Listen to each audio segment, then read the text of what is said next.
Break के बाद स्वागत है एक बार फिर से आप सभी का। विजय दिवस पर हम बात कर रहे हैं। करगिल युद्ध में जो भारतीय सैनिकों ने जाबाजी दिखाई उसको लेकर हम बात कर रहे हैं और लगातार जो कुछ कमियां हैं उन पर भी हम चर्चा कर रहे हैं। जो हमारे साथ सैन्य अधिकारी हैं वो जुड़े हुए हैं, वो बारीकी से चीजों को बता रहे हैं कि आखिर कहाँ चिंतन मंथन करने की जरूरत है। और हमारे साथ मेहमान जुड़े हुए हैं, एक बार फिर से मैं यहाँ पर उनका रुख करना चाहूंगी। और इस बीच विनोद दत्त जी, जिस तरीके से प्रफुल्ल बख्शी कह रहे हैं कमियां वो भी देखते हैं, कमियां आपको भी पता होंगी, लेकिन वो भी हम आपसे जानेंगे, चाहूंगी कि उस बारे में भी आप बताएं। अगर वो ऐसी चीजें हैं तो उनको कैसे दूर किया जा सकता है, और करगिल युद्ध के दौरान क्या कुछ रहा, कैसे भारतीय सैनिकों ने पाकिस्तान की सेना को वहां से खदेड़ा, उसके बारे में भी आपसे हम जानेंगे। देखिए, मैं खुद कारगिल युद्ध में था जी। और जैसा अभी विंग कमांडर साहब ने बताया जी। कि हमारे कुछ इंटेलिजेंस फेलियर रहा हमारी सेनाओं का। जी। और जनरली क्या होता है कि ये विंटर वेकेटेड पोस्ट होती हैं, ये मोर्चे होते हैं जिसमें ये अंडरस्टैंडिंग रहती है भारत और पाकिस्तान की सेनाओं की कि वो सर्दियों में, क्योंकि वहाँ इतना तापमान गिर जाता है कि आप वहाँ रह नहीं सकते, तो वो भी अपने मोर्चे खाली करके पीछे आ जाती हैं सेनाएं, और हम भी चले जाते थे। लेकिन पाकिस्तान ने हमेशा सन 71 के युद्ध का या सन 47 का जो विभाजन हुआ था वो ये नहीं चाहता कि भारत में स्टेबिलिटी रहे। 3 इस तरह के वारदातें हुई हैं, जैसे अखनूर में उन्होंने अटैक किया था सन 65 में, सन 71 में जिस तरह से भारत ने उसका एक अंग काट दिया था। तो वो ये चाहते हैं कि हम इसको कारगिल को अलग करके लद्दाख रीजन को कश्मीर से अलग कर सकें। तो उन्होंने क्या किया, उन्होंने जो इनिशियल प्लान बनाया था वो 10 पोस्टों का बनाया था कि हम 10 पोस्टों पे कब्जा कर लेंगे। लेकिन जनरल परवेज मुशर्रफ में उनका लालच बढ़ता गया और उन्होंने एक अच्छी प्लानिंग के तहत इस ऑपरेशन को अंजाम दिया। लेकिन भारत की सेना, हालांकि हमारे पास पर्याप्त मात्रा में शस्त्र नहीं थे, इक्विपमेंट नहीं था और एमिनेशन की कमी थी उस समय। आपको याद होगा जनरल वेद मलिक साहब का, जो chief of the army staff थे उस समय, उन्होंने कहा था कि सरकार जो जितने संसाधन हमको देगी हम उन्हीं संसाधनों से लड़ाई लड़ेंगे। ये भारत के सेना का अदम्य साहस है कि उन्होंने इन मोर्चों पे अपनी जान हथेली पे रख के पाकिस्तान को पीछे धकेला। 541 भारतीय अधिकारी, जूनियर कमीशन ऑफिसर्स और जवानों ने शहादत दी, क्योंकि हम लोअर हाइट्स पे थे और पाकिस्तान ऊंची हाइट्स पे था। उनकी जो मोर्चाबंदी थी, जिनको वो संगर कहते थे, उन्होंने अपनी जो एडवांस विंटर स्टॉकिंग थी वो करीब 6 महीने की कर रखी थी। उनके पास मॉडर्न इक्विपमेंट था, साजो सामान पूरा था। हमारे यहाँ जो बोफोर्स गन, जिसपे हमारे यहाँ हमेशा सियासत होती रही, वही एक कारगर हथियार साबित हुआ।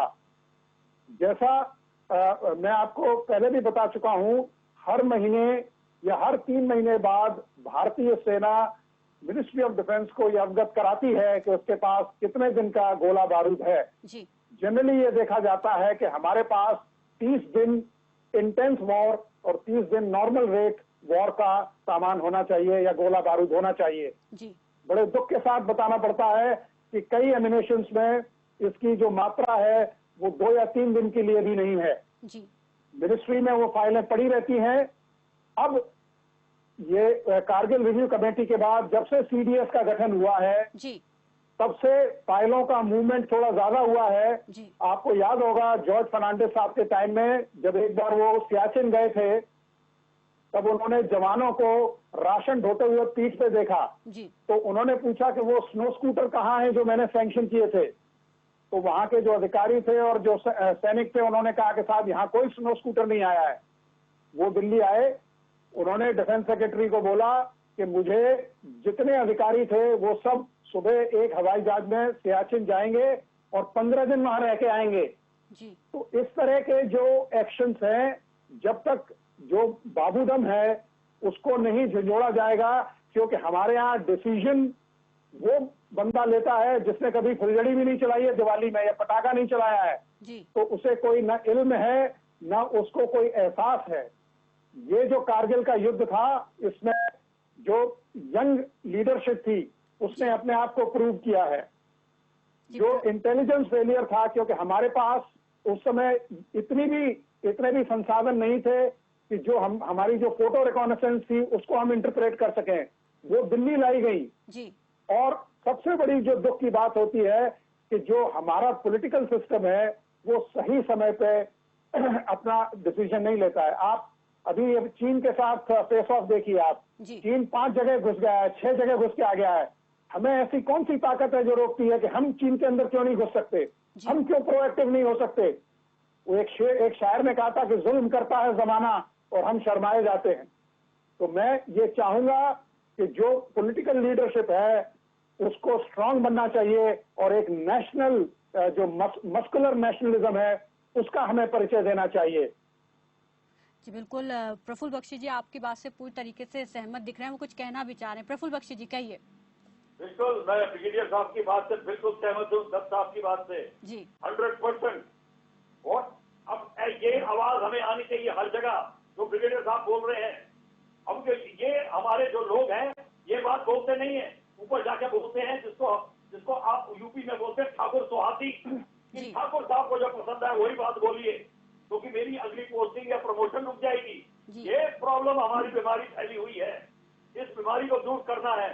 और इतनी देर क्यों लगती है हमारे चीजों को लेने के लिए? अभी तक आप बताइए, किसी से पूछ लीजिए कौन सी राइफल हम बनाते हैं। जी। अभी प्रधानमंत्री ने राइफल की फैक्ट्री का वो किया हुआ है, नींव डाली है जी। अभी ये ढंग के टैंक कोई नहीं है, आर्टिलरी गन नहीं है। आप 155 मिलीमीटर का दूर है तो शेल नहीं बना रहे। कारगिल में झोला लेके गए थे उन लोगों से मांगने, तो ऐसे नहीं चलता। फौज चलानी है तो पहले मिनिस्ट्री ऑफ डिफेंस में डिफेंस ऑफिसर को बैठाइए और ये बारूद को हटाइए वहां से।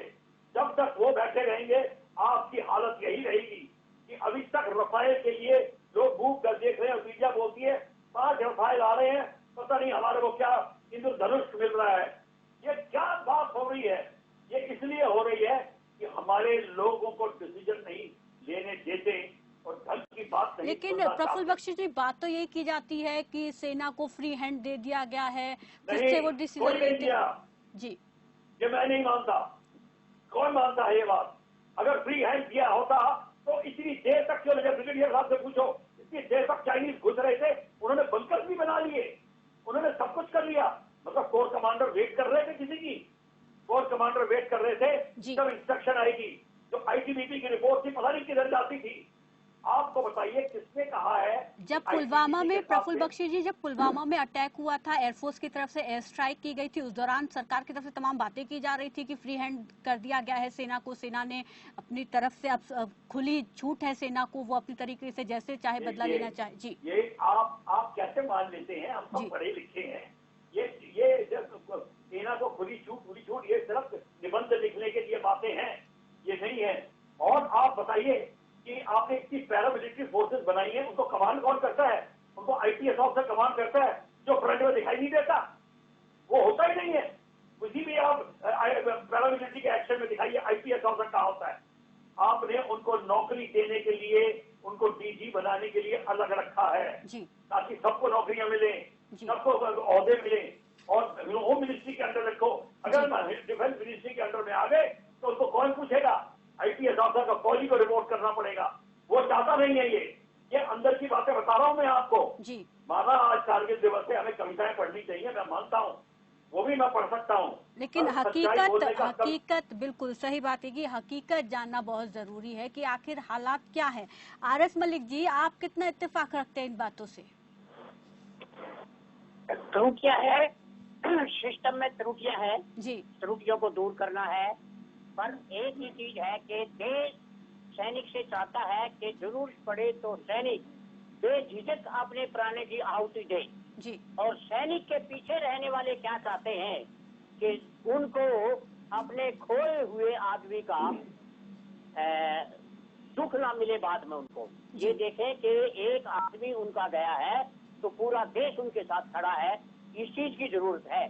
कमियां हैं तो विंग कमांडर साहब ने बताई हैं, ब्रिगेडियर साहब ने बताई हैं, कमियां हैं।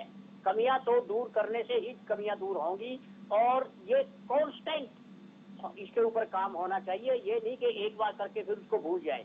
कांस्टेंट प्रोग्रेसिव काम होना चाहिए। जब हमारे पास ड्रिल है कि हर 3 महीने के अंदर सब चीज आकी जाती है, हर 6 महीने के अंदर आर्मी कमांडर कॉन्फ्रेंस होती है, तो सारी लड़ाई की पूरी साजो सामान की जरूरत सब डिस्कस होती है, तो उनके ऊपर फिर कार्रवाई होनी चाहिए, उसके अंदर देरी ना हो। जी, यहाँ पर विनोद दत्त जी, आपने सीडीएस की बात कही। उस वक्त सीडीएस नहीं हुआ करते थे, लेकिन अब सीडीएस नियुक्त कर दिए गए हैं। तो ऐसे में अगर उस वक्त होते तो क्या स्थिति हो सकती थी और क्या भारतीय सेना के लिए बेहतर हो सकता था, और अब आगे कभी ऐसी स्थिति बनती है तो फिर सीडीएस का भारत को किस तरीके से फायदा होता देखते हैं आप? देखिए, जो जी सीडीएस का प्रफुल्ल बख्शी, गठन जाऊंगी है, आपके पास। हाँ, सीडीएस का जो गठन है, जी ये अगर आप बाकी सेनाओं का ऑर्गेनाइजेशन का स्टडी करें जी तो आपको पता लगेगा कि आजकल जो युद्ध प्रणाली है उसमें जॉइंटनेस की जरूरत है। जी उसमें एयरफोर्स, नेवी और भारतीय जो सेना है जी उसमें समन्वय की जरूरत है। जी दूसरा, आजकल क्या है कि थिएटर बेस्ड कमांड ऑपरेशंस को तरजीह दी जा रही है। जी कारगिल रिव्यू कमेटी में 99 में कारगिल युद्ध के बाद उसका गठन हुआ।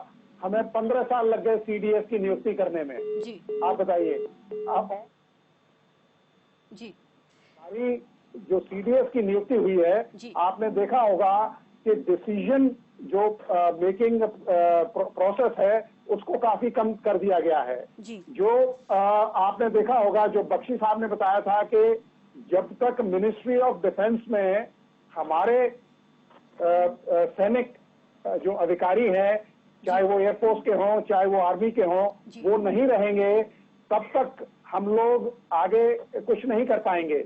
अभी आपने देखा होगा कि सीडीएस के गठन के बाद सारी सेनाओं के अंगों में समन्वय हो गया है, जी डिसीजन मेकिंग फास्टर है।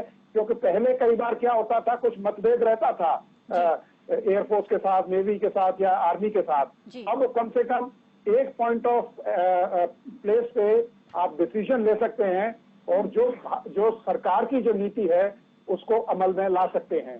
दूसरा, जो प्रोक्योरमेंट प्रणाली है जी उसमें भी काफी थोड़ी तत्परता आई है। आप ये देखिए, करीब 39,000 करोड़ रुपए डीएसी ने सैंक्शन किए कि जिससे जो वेपन सिस्टम है वो खरीदे जाएं, और वो एकदम सैंक्शन हो गए। जी 500 करोड़ रुपए का एक इंटरेस्ट अकाउंट दिया गया है जिसमें सेनाएं बिना मिनिस्ट्री में जाए अपनी जो इमीडिएट रिक्वायरमेंट है उसको खरीद सकती हैं। जी आप ये देखिए, जो कारगिल का युद्ध हुआ था उसमें हमारे पास इक्विपमेंट नहीं थे, हमारे जी। पास जो रैपलिंग रोप्स हैं वो नहीं थी, और कई चीजें थी। आप ये देखिए, बोफोर्स का जो एमिनेशन था जी वो पर्याप्त मात्रा में नहीं था। फिर हमें 46 लाख रुपए का एक राउंड, जिसे हीर राउंड कहते हैं, हाई एक्सटेंडेड एक्सप्लोसिव रेंज, जी। उसको खरीदा गया।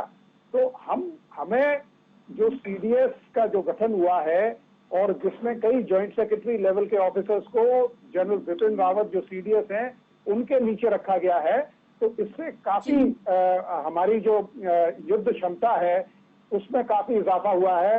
जवानों का मोराल भी बढ़ा है, लेकिन अभी हमें काफी रास्ता तय करना है। क्योंकि देखिए, जब तक आप अच्छे संसाधन नहीं देंगे, जी भारतीय सेना विश्व की सबसे बेहतर सेनाओं में है। हमारे जो सैनिक हैं उनकी कोई रिक्वायरमेंट नहीं है, उनकी रिक्वायरमेंट बहुत मिनिमम है। लेकिन दुख इस बात का होता है कि वो साजो सामान भी हम नहीं दे बिल्कुल, पाते वो हैं। जो हम साजो करोड़ों सामान रुपया चाहिए, जो रैलीज पे काम चाहिए, वो और भी उन्हें नहीं मिल पाता है। जन्मदिन प्रफुल्ल मनाने बख्शी पे हम जी खर्च कर सकते हैं, जी लेकिन अपनी सुरक्षा के लिए नहीं। जी नेशनल पावर के लिए देखिए, हमारे ऊपर अटैक क्यों होते हैं, जी या हमारे पास नेपाल जैसा देश या पाकिस्तान जैसा देश जी जिसकी कोई कुव्वत नहीं है, कोई उसकी अहमियत नहीं है, जी वो भी हमें हुंकार भरता है। क्योंकि वो जानता है कि जो हमारी नेशनल प्रणाली है या जो हमारी गवर्नेंस है वो डिफेंसिव है, प्रोएक्टिव नहीं है। और हमें अपनी ताकत का अंदाजा इन देशों को, वरना चीन इनको अपने कब्जे में, चाहे वो पैसा खर्च करके चाहे और कोई लालच लेके, अपने काबू में कर लेगा, और ये हमारे लिए कुछ न कुछ समस्याएं करते रहेंगे। जी बिल्कुल, ये बात आपने सही कही कि जो साजो सामान हमारी सेना को चाहिए, हालांकि डिमांड नहीं है लेकिन फिर भी वो चीज़ें भी नहीं मिल पा रही हैं जो उन्हें चाहिए। बहुत बहुत शुक्रिया विनोद दत्त जी, और बहुत बहुत शुक्रिया आरएस मलिक जी हमारे साथ जुड़ने के लिए, इस तमाम बातचीत के लिए। और प्रफुल्ल बख्शी जी कुछ कहना चाह रहे हैं, एक बार उनका रुख कर लेती हूँ, उनसे जान लेती हूँ। प्रफुल्ल बख्शी जी कहिए। देखिए, मैं बात कर रहा था जब ब्रिगेडियर साहब आपने सीडीएस की बात करी, ये बिल्कुल ठीक कदम उठाया है, ये बहुत सराहनीय कदम है। जो 1962 में अगर सीडीएस होता, मैं आपको समझा दूं क्या होता। जी जब एयरफोर्स की जरूरत पड़ी आर्मी को, जी चाइनीज जो पासिस से अंदर आ रहे थे, पासीघाट और जितने पास से, वहां से जब आ रहे थे, तो उस समय ये नहीं क्लियर था कि एयरफोर्स को लगाएं कि ना लगाएं। जी आर्मी पूछ मांग रही है, यहाँ तक कि कई कमांडर बोल रहे हैं कि नहीं चाहिए एयरफोर्स। तो नेहरू जी के पास बात गई, नेहरू जी ने मना कर दिया। क्यों मना कर दिया? कि चीन के एयरफोर्स आएगी और कैलकाटा, बॉम्बे, मद्रास, इलाहाबाद को बॉम्ब कर देगी।